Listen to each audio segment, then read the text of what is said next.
सद्गुरू दारात येतात असं काही जण म्हणतात. हां, दारात येतात म्हणजे दारात कसे येतील ते तुमच्या, तर दारात येतील म्हणजे तुम्हाला तळमळ लागल्यावर तुम्ही अनेक ठिकाणी ते प्रवचन कीर्तन ऐकायला जाता. त्यावेळेला आपली वेवलेंथ कुठं नक्की जुळते आहे, कोणाच्या माध्यमातून आपली भक्तीची आवड पूर्ण होताना दिसते आहे, हे त्या साधकाच्या लक्षात येतं. आणि त्या ठिकाणी मग त्याने अनन्य शरण व्हावं आणि इथून पुढचा प्रवास जो आहे तो श्री गुरूंच्या बरोबरचा करावं. त्याला सगुणाचे निआधारे, निर्गुण पाविजे निर्धारे, सारासार विचारे संत संगे. ह्या पद्धतीने जोपर्यंत मिळालेले नाहीत तोपर्यंत कोणाला तरी एकाला धरून आपला हा प्रवास नक्की चालू ठेवावा. पण मिळाल्यानंतर, अशी खूण पटल्यानंतर तेच यांच्या रूपाने माझ्यापर्यंत पोचलेले आहे हा भाव दृढ करावा. आणि मनातलं ते द्वैतसुद्धा काय करावं तर घालवून टाकावं. नाही तर अरे आधी त्यांना धरलेलं होतं आता ह्यांना कसं करू मग हेही नाही तेही नाही असं सगळं मनात काहीतरी गोंधळ सुरू होतो. पण असं नाही ते. तर पहिल्या वर्गात आपण असतो तेव्हा शिकवणारे शिक्षक वेगळे असतात. आता आपण पुढच्या वर्गात गेलेले आहो, पुढची तळमळ सुरू झालेली आहे, मग दुसरा शिक्षक भेटला असा विचार करायचा आणि पुढे जाण्याचा आपण काय करायचं आहे तर प्रयत्न करायचा आहे. आपुल्या मनोगता कारणे देवावरी क्रोधास येणे, ऐसी नव्हेत की लक्षणे सख्य भक्तीची. मनासारखं झालं तर देव आहे, मनासारखं नसेल तर देव बुडवून मोकळं व्हा. ह्या पद्धतीचं लक्षण हे खऱ्या भक्ताचं लक्षण नाही. देवाचे जे मनोगत तेच आपुले इच्छित, इच्छेसाठी भगवंत अंतरू नये की. जी देवाची योजना आहे ती आपण स्वीकारावी. देवाची योजना म्हणजे प्रारब्धाची त्यांनी व्यवस्था केलेली आहे. प्रारब्धाच्या माध्यमातून तो सगळं काय करतो, नियमन करतो. अर्जुनाला भगवंत सांगतो की तुझे जन्म तुला आठवत नाही, पण तुझे सगळे जन्म माझ्या लक्षात आहे. मग त्या जन्मात आपण काय काय केलेलं आहे, जबरदस्त कॉम्प्युटरवर फीड करून ठेवलं आहे प्रत्येकाचं त्यांनी काय केलेलं आहे ते कर्म जे आहे ते तिथं जाऊन बसलेलं आहे. आणि प्रत्येकाला ते काय फळं द्यायचे त्यानुसार तो देत नाही काहीच. तुमचे कर्म तुम्हाला फळ देतात, पण त्याची व्यवस्था जी आहे ती मात्र त्याने केलेली. म्हणून तो नियामक आहे, मी नियम्य आहे, हे या ठिकाणी लक्षात ठेवायचं. आणि स्वतःच्या छोट्या छोट्या इच्छा पूर्ण होताना दिसलं नाही तर भगवंत काही माझ्या मनासारखं करतच नाही म्हणून त्याला सोडून द्यायचं, असं चुकूनही करू नका. कोणीही या पद्धतीने वागू नका. इच्छेसाठी भगवंत अंतरू नये की, त्याला त्याच्यासाठी अंतर देऊ नका. पुष्कळदा काय होतं, मला वाटतं आत्ता हे घडावं, पण आत्ता ते माझ्या हातात देणं योग्य नसतं. आता आपण 4 व्हीलर घेतो, लहान लहान मुलं पाहतो आपण, त्यांचे बाबा ऑफिसमधून आले की ताबडतोब गाडीची किल्ली त्यांना हातात हवी असते. आता गाडीची किल्ली हातात देणं हा भाग वेगळा, पण त्यांनी ह्या वयात गाडी चालवावी का, चालवता येईल का, आणि चालवलीच त्यांनी तर काय होणार आहे रस्त्यावर गेल्यावर. म्हणजे ती गाडी त्या मुलासाठी, त्याला फिरवण्यासाठी बाबांनी घेतलेलीच आहे, पण आत्ता ते त्याच्या हातात देणं योग्य आहे का. तसं भगवंत नाही का बघत आपल्याकडे सुद्धा की अरे हे याचंच आहे, पण आत्ता ते त्याच्या हातात देणं योग्य नाही, अजून काही काळानंतर त्याला ते मिळालं पाहिजे, अशी योग्यता ठरवणारा तो आहे. पण आम्हाला जर त्याचं ठरवणंच अयोग्य वाटत असेल, आम्हाला त्याचं ठरवणंच अयोग्य वाटतं आणि इथं सगळं हे होऊन जातं. देवाच्या इच्छेने वर्तावे, देव करील ते मानावे, मग सहजची स्वभावे कृपाळू देव. देवाच्या इच्छेने वर्तावे. आता देवाच्या इच्छेने वर्तवण्यासाठी 18 अध्याय विचार भगवंताचे त्याने ऐकलेले आहेत अर्जुनाने. आधी त्याच्या मनात काय होतं, स्वतःच्या इच्छेने धनुष्य टाकून देऊन पळून जाणं. मनात काय होतं त्याच्या की नकोच मला हे, काही नको.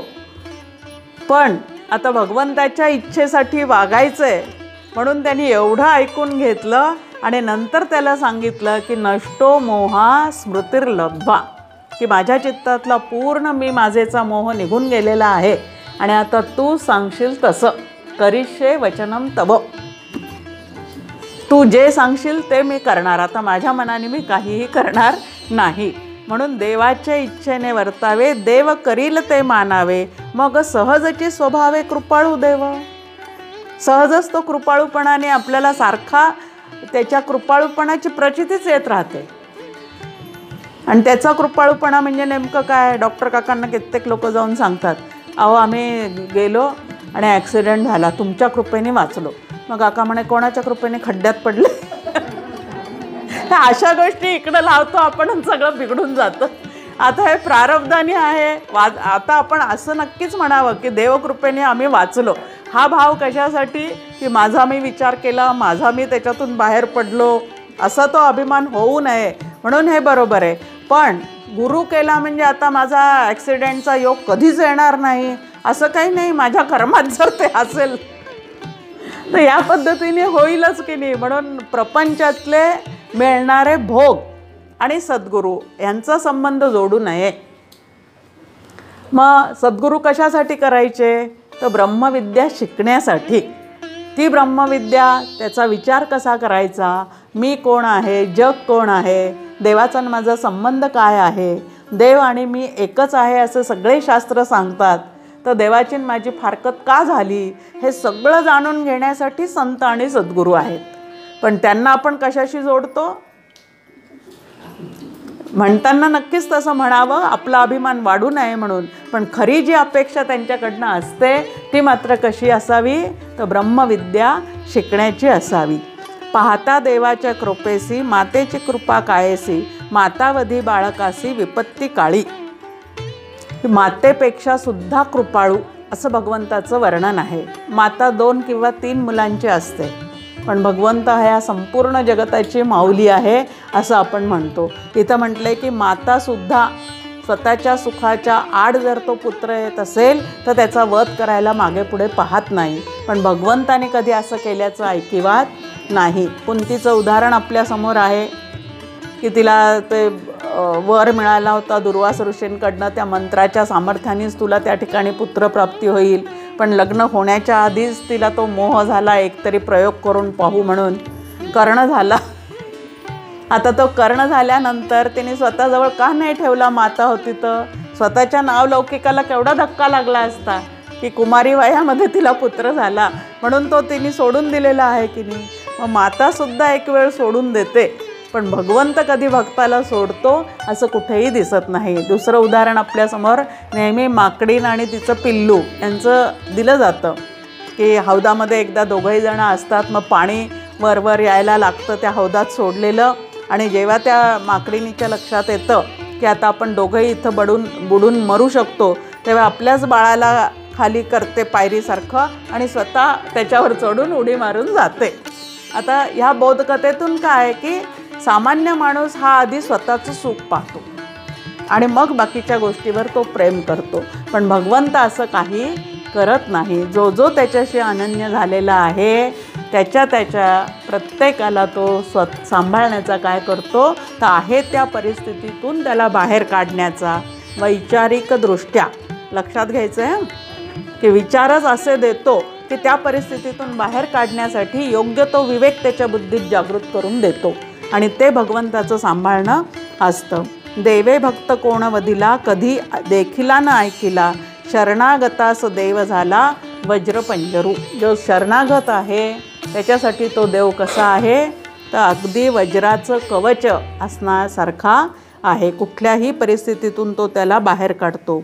देव भक्तांचा कैवारी, देव पतितासी तारी, देव होय सहाकारी अनाथांचा. की भक्तांच्या बाजूने उभा राहतो. अत्यंत पतित असणारे, सुरुवातीला अत्यंत चुकीचं कर्म करणारे, पण नंतर निश्चयाने त्याचं नाम घेणारे असतील तर वाल्याचा वाल्मिकी ऋषी होतो. ह्या पद्धतीच्या कथा आपल्यासमोर आहेत. आणि अनेकांना तो काय करतो, तर साथ देतो. देव अनाथांचा कैपक्षी, नाना संकटापासून रक्षी. देवाशी सख्यत्व का करायचं, तर एवढे गुण त्याच्याजवळ आहेत म्हणून की देव अनाथांचा कैपक्षी, नाना संकटापासून रक्षी. धाविन्नला अंतरसाक्षी, गजेंद्रा कारणे. गजेंद्र मोक्षाची कथा सगळ्यांना माहिती आहे. आणि नाथांचं भजनसुद्धा छान आहे की पांचालीच्या करुणा वचने.